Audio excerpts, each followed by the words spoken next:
Buenos días, amigos repúblicos. Bienvenidos a esta conversación semanal. Quiero aprovechar pues unos breves minutos, unos breves segundos para agradecer a todas aquellas personas que nos ayudan a posicionar el nombre y las tesis de Repúblicos, que es un movimiento político que está presentando propuestas para salir, para enfrentar, para confrontar al régimen, a la dictadura en Venezuela y para abrirse un espacio dentro de toda esta maraña, dentro de toda esta jungla de franquicias partidistas que tratan de pescar, sobre todo montados sobre las ilusiones y la desesperanza de la gente. De manera que agradezco a todos quienes nos ayudan a posicionar estas ideas y por supuesto a quienes han tenido la genuina valentía de identificarse y de anteponer la palabra repúblico a su nombre en las redes sociales. El sistema político en Venezuela ha sido montado sobre la base de una estructura de oligarquía de partidos. Fue el sistema que se instauró en 1961.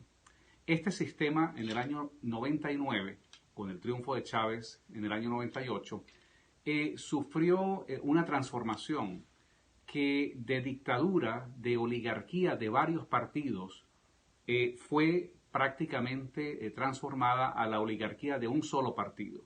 en este caso del partido de Chávez. Cualquiera hayan sido las siglas que en diferentes momentos Chávez utilizó, pero se trataba de desplazar a un sistema donde varios partidos, el poder en manos de pocas personas, eran prácticamente las alcabalas de cualquier decisión que pudiese afectar la vida pública. Ya esta característica es en sí misma una perversión que dañó el concepto de democracia que tanto se veneró y se defendió desde el año 1961. En el año 61 se configuró un sistema que se decía democrático en esa constitución, pero que en realidad nunca le dio poder a los ciudadanos, sino que lo mantuvo concentrado prácticamente en manos de los dueños de los partidos. Chávez heredó este sistema político en el año 99 y en lugar de honrar su promesa de desplazarlo, lo que hizo fue hacerlo más eficiente, más sofisticado. Por supuesto, haciendo una constitución en el año 99 a la medida de sus necesidades y de su proyecto político. Ya el hecho de que las decisiones políticas estén centradas exclusivamente en los partidos políticos o en las camarillas de los partidos políticos, ya esto representa una perversión en sí misma. Pero quienes militan y han militado en los partidos políticos saben que dentro de estos partidos, en realidad lo que se establecen son relaciones de complicidad, de amiguismo, de favoritismo. Entonces, en lugar de ser estos partidos como en teoría fueron concebidos como organizaciones políticas, una organización significa que hay un sistema de ideas, que hay una serie de tesis políticas que se defienden, que hay una serie de discusiones y de confrontaciones. Eso no es lo que ocurrió, ni es lo que ha ocurrido en Venezuela, donde los partidos políticos se han convertido en franquicias, en clubs de amigos, en asociaciones de gente que tiene que ser incondicional con el dueño de la franquicia. Si hacemos un rápido paneo, por ejemplo, por partidos como Acción Democrática, es el club de amigos de Henry Ramos Alup, quien es el dueño de la franquicia, y cuando decimos el dueño de la franquicia es porque él es el dueño de las siglas y del nombre, y él hace lo que le da la gana ante el Consejo Supremo o al Consejo Nacional Electoral. Él hace lo que quiere con esas siglas, ¿no? Con esa franquicia. Pero lo mismo pasa con Julio Borges, quien es a su vez el dueño, el propietario de las siglas Primero Justicia, otra franquicia política, que cuando ellos quieren, por ejemplo, asignar a un candidato a alcalde, a concejal o a gobernador en cualquier parte de Venezuela, ellos adjudican esa franquicia para que les represente, por supuesto, ignorando cualquier tipo de debate y de confrontación. Igual pasa, por ejemplo, con el resto de los partidos. Voluntad Popular es el club de amigos de Leopoldo López, y quienes no estén de acuerdo con Leopoldo pues tienen que irse a fundar otra franquicia, porque los partidos políticos en Venezuela se han fundado sobre la base de la incondicionalidad y la negación del debate y la confrontación. Por eso es que los partidos no han sido capaces de producir tesis y de producir análisis que permita entender lo que está pasando en Venezuela. Por eso la gente se queja de la incapacidad que tienen estas organizaciones para interpretar lo que está pasando y poder establecer un rumbo de hacia dónde debería ir el país. A esto han quedado reducidos los partidos políticos. Por supuesto, sin duda, que la mayor expresión de ese universo, de esas relaciones de poder basadas en el servilismo y en la incondicionalidad, se resumen en lo que es la madre del clientelismo, de la demagogia y del oportunismo, que es el PSUV, pero que en este caso no podemos simplemente caracterizarlo como el PSUV, sino como el grupo que gobierna en Venezuela, porque en realidad el PSUV es prácticamente una organización, o ha dejado de ser una organización, es un partido que está en vías de extinción, y lo que le queda al gobierno es una red de lealtades establecidas a través de las misiones, a través de los apoyos en las Fuerzas Armadas Nacionales, a través de los grupos paramilitares, de estos llamados colectivos, y por supuesto esa alianza, esa franquicia oficialista, el dueño de esa franquicia, bueno, tiene varios dueños, pero fundamentalmente hay dos propietarios de esa franquicia oficialista, que son fundamentalmente Nicolás Maduro y Diosdado Cabello. De manera que esto ha sido la manera como se ha manejado hasta ahora la discusión política en Venezuela. A nosotros, los repúblicos, nos preguntan muchas veces, y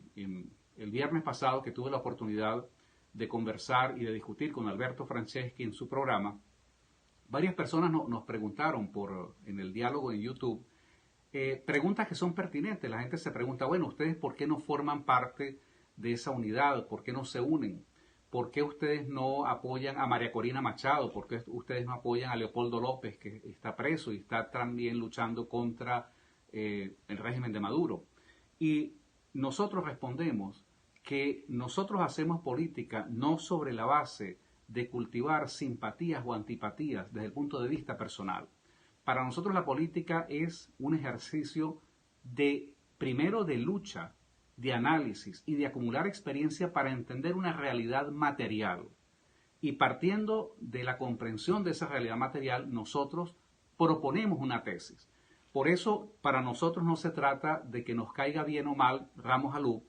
María Corina Machado o Leopoldo López, o que nosotros queramos, por ejemplo, cuestionar o no a algunos operadores como Rafael Poleo, por ejemplo, o el padre Ugalde.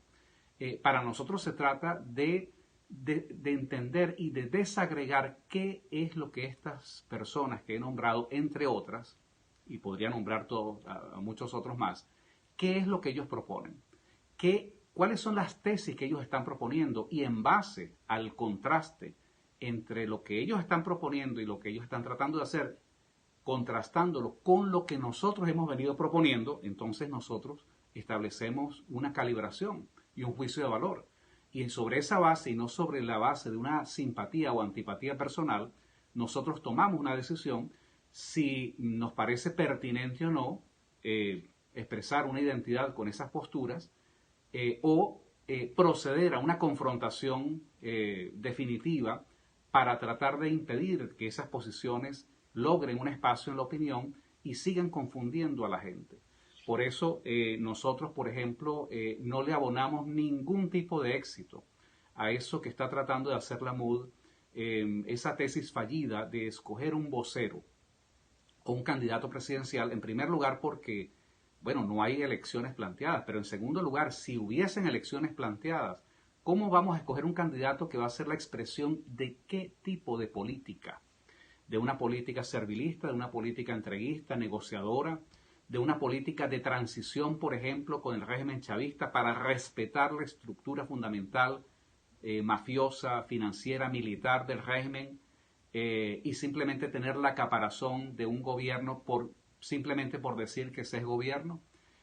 Nosotros por eso hemos establecido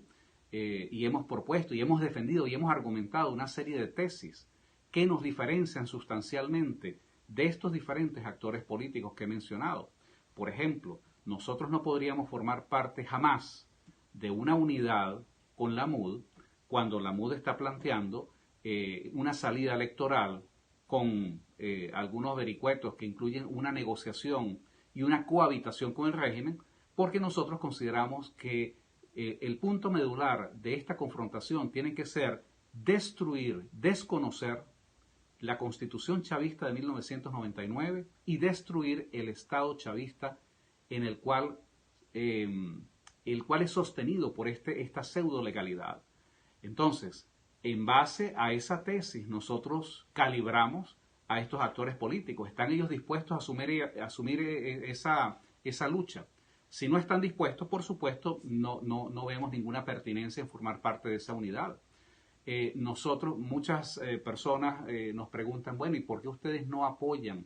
a María Corina Machado? Nosotros respondemos, no es un problema de apoyar el liderazgo de María Corina Machado, es un problema de determinar cuál es la claridad de la tesis política que se está planteando. Por ejemplo, sin duda que ella ha considerado que con la mayor y con la más absoluta transparencia, pedir la dimisión de Maduro es una propuesta que ella ha defendido como pertinente para confrontar esta coyuntura política. Nosotros respondemos que es perder el tiempo pedir la renuncia a Maduro y quedarnos esperando que Maduro renuncie. Nosotros proponemos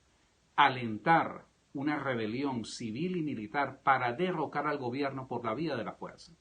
Y, por supuesto, en la medida en que nosotros hacemos estos planteamientos, los planteamientos en sí mismos, estas tesis en sí mismas se convierten en filtros que van decantando la cantidad y la calidad de las personas que deciden apoyarnos, porque nosotros no estamos acá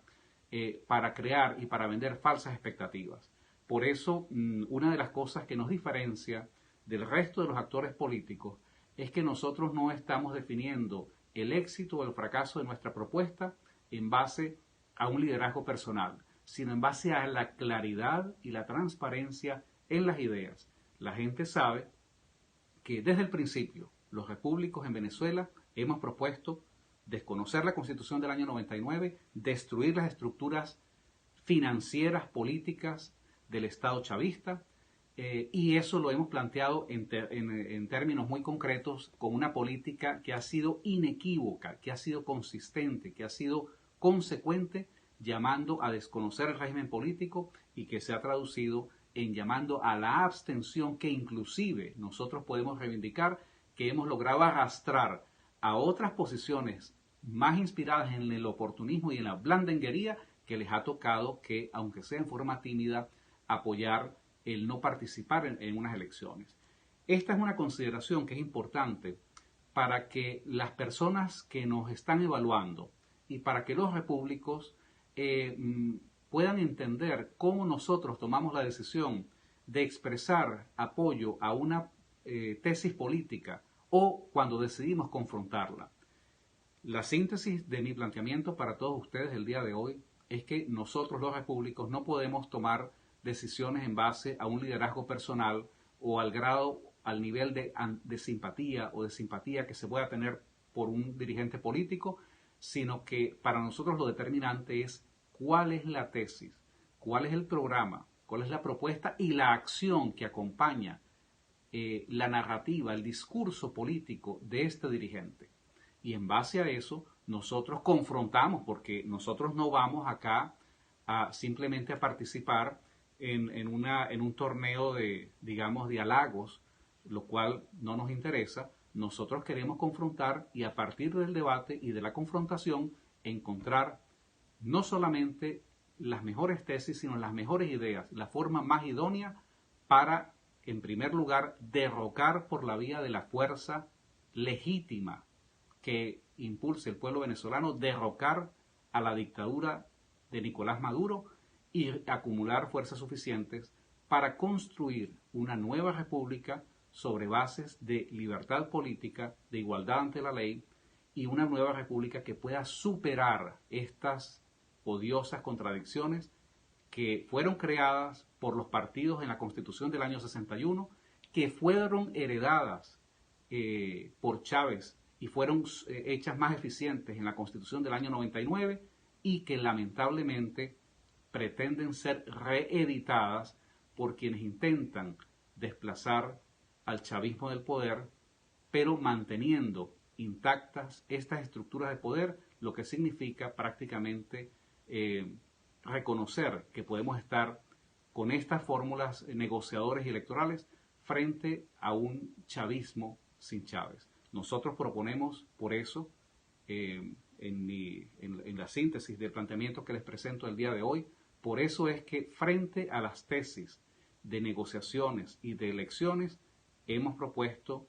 la tesis de la ruptura constitucional, de la ruptura democrática con el régimen y con el Estado chavista, para poder comenzar a partir de ese punto, entonces sí, a construir sobre las cenizas del régimen anterior un régimen que realmente exprese una república que sea gobernada e inspirada por ciudadanos libres.